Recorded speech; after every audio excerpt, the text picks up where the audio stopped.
இனிமே கண்ணை மூடிட்டு கடலை எண்ணெய் வாங்கலாம். ஏன்னா மந்த்ரா கடலை எண்ணெய் இதயத்தின் தயாரிப்பு. வறுக்க பொரிக்க ஏன் எல்லா சமையலுக்கும் மந்த்ரா தான். மந்த்ரா கடலை எண்ணெய், அபார ருசி, ஆரோக்கியமான உடல் நலம். திமுகவில் அதிமுகவில் முதலமைச்சராகவும் மிக முக்கிய பொறுப்புகளில் இருந்த திரு ஓ பன்னீர்செல்வம் அவர்கள் இணைந்திருக்கிறாங்க. இது குறித்து காங்கிரஸ் கட்சியினுடைய மூத்த தலைவர் பீட்டர் அல்போன்ஸ் அவருடைய கருத்துக்களை நம்ம பெறலாம். பீட்டர் அல்போன்ஸ் சார் வணக்கம். ஓபிஎஸ் அவர்களுடைய இணைவு திமுகவில் இணைஞ்சிருக்காங்க. திமுகவில் எந்த அளவுக்கு ஓபிஎஸ்க்கு முக்கியத்துவம் கொடுக்கப்படும் இந்த நேரத்தில் நினைக்கிறீங்க? இல்ல, அதாவது இப்பொழுது பன்னீர்செல்வத்தை ஓபிஎஸ் பொறுத்த வரைக்கும் ஒரு பண்பாடான மனிதர். யாரையும் காயப்படுத்தவோ அல்லது ஒரு உறக்க பேசியோ அவரு எந்த விதமான ஒரு எதிர்மறையான ஒரு தொடர்புகளே அவர் வைத்துக் கொள்ளல.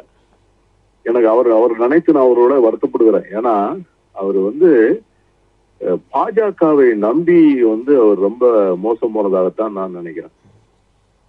அதாவது நீங்க அகில இந்திய அளவுல நீங்க பாத்தீங்கன்னா பாஜகவை முழுமையாக நம்பி போன எந்த தலைவரும் அவர்கள் வாழ்ந்ததாக, அவர்கள் அரசியல் ரீதியாக அவர்கள் மேலும் மேலும் உயர்ந்ததாக சரித்திரமே இல்லை. அது நீங்க நவீன் பட்நாயக்ல இருந்து, ஜெகன்ல இருந்து, நீங்க தேவகவுடா கட்சியில இருந்து, நீங்க சிவசேனாவில இருந்து, உத்தவ் தாக்கரேல இருந்து, இப்படி எல்லாருமே இப்ப இன்னைக்கு நம்முடைய தமிழ்நாட்டை எடுத்துக்கொண்டீங்கன்னா அண்ணா திராவிட முன்னேற்ற கழகத்துல இருந்து பாஜகவை நம்பி போன சசிகலா அம்மையார் அவர்களும் சரியா, ஓபிஎஸும் சரி, செங்கோட்டையனும் சரி, எல்லாரும் நம்பி போய் அவங்கள போனாங்க. ஆனா அவர்கள் அவர்களுக்கு தான் என்ன ஆதாயம் நினைச்சாங்களே ஒழிய நம்ம நம்பி வந்தவர்களை எப்படி தூக்கி விடுறது அப்படிங்கிற எண்ணம் அவங்களுக்கு வரல. அவங்களுக்கு என்னைக்குமே அந்த மாதிரி ஒரு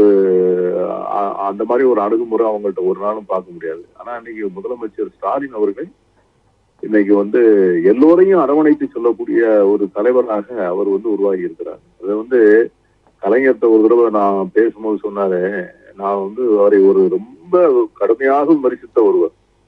எனக்கு தெரிய அப்படிலாம் ஒரு விமர்சனத்தை தாங்கிக் கொள்ள முடியாத அளவுக்கு கலைஞரை கொச்சையாக பேசியவர். அவரை கலைஞர் திரும்ப சேர்த்துக்கிட்டாரு. அப்போ நான் மறுநாள் அவரை பார்த்தேன். என்னன்னா இப்படி ஆயிடுச்சு, சேர்த்துக்கிட்டீங்களா அப்படின்னு கேட்டேன். அவர் சொன்னாரு, எப்பா அரசியல்ல நேற்றே கிடையாதுப்பா, இன்று நாளை இது ரெண்டு தான் உண்டு. இன்று என்ன நடக்கிறது, நாளைய எப்படி பயணிக்க போறோம், அவ்வளவுதான். இப்ப அந்த அணுகுமுறையை தான் நம்ம முதலமைச்சர் அவர்கள் பின்பற்றுகிறாருன்னு நினைக்கிறேன். கடந்த காலத்துல உள்ள அதெல்லாம் இன்னைக்கு எத்தனை சக்திகளை ஒன்றிணைக்க முடியுமோ தமிழகத்துல, அதிலும் குறிப்பாக ஓபிஎஸ் போன்ற ஒருவர் இன்னைக்கு பாத்தீங்கன்னா தென் மாநில மாவட்டங்கள்ல ஒரு செல்வாக்கு உள்ள தலைவர். அதிலும் குறிப்பாக மிகவும் பிற்படுத்தப்பட்ட முக்குலத்தோர் சமூகத்துல ஒரு 3 முறை முதலமைச்சராக இருந்து அதனால் அறியப்பட்டவர். இன்னைக்கு அந்த சமூகத்திற்கெல்லாம் ஒரு முதலமைச்சர் என்பது ஒரு பெரிய விஷயம். அது சாதாரணமாக கிடைக்கக்கூடிய விஷயம் அல்ல. அந்த அங்கீகாரத்தை பெற்றவர். அவரை இன்னைக்கு அவரை இன்னைக்கு அதிமுகவும் பாஜகவும் அவமானப்படுத்தி இருக்கிறது. அவர்கள் இருவரால் அவமானப்படுத்தப்பட்டவரை இந்த திமுக தூக்கி வைத்து கொண்டாடி இருக்கிறது. ஆகவே திமுகவுக்கு இது ஒரு பெரிய பலம் தான் நான் நினைக்கிறேன். தென் மாவட்டத்துல இதனால் ஒரு கணிசமான வாக்குகளை பெறக்கூடிய திராவிட முன்னேற்ற கழகத்துக்கு கிடைக்கக்கூடிய வாய்ப்பு இருப்பதாகவே நான் கருதுகிறேன். எனவே இது ஒரு முதலமைச்சரை பொறுத்தவரை, திராவிட முன்னேற்ற கழகத்தை பொறுத்து இது ஒரு நல்ல மூவ். பன்னீர்செல்வத்திற்கும் அரசியல்ல இவ்வளவு நாள் அவர் சேர்த்த அந்த சோசியல் கேபிட்டல், அதாவது அவருடைய குட்வில்லு, அவருடைய ஃபாலோவர்ஸ், அவருக்கு இருந்த மக்கள் செல்வாக்கு, இதெல்லாம் ஒரே நாள்ல வேஸ்ட் ஆக முடியாது அல்லவா?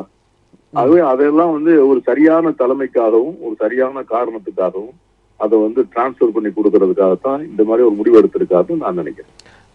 நன்றி பீட்டர் அல்போன்ஸ் சார், இணைப்பில் உங்களுடைய கருத்துக்களை பகிர்ந்து கொண்டதுக்கு.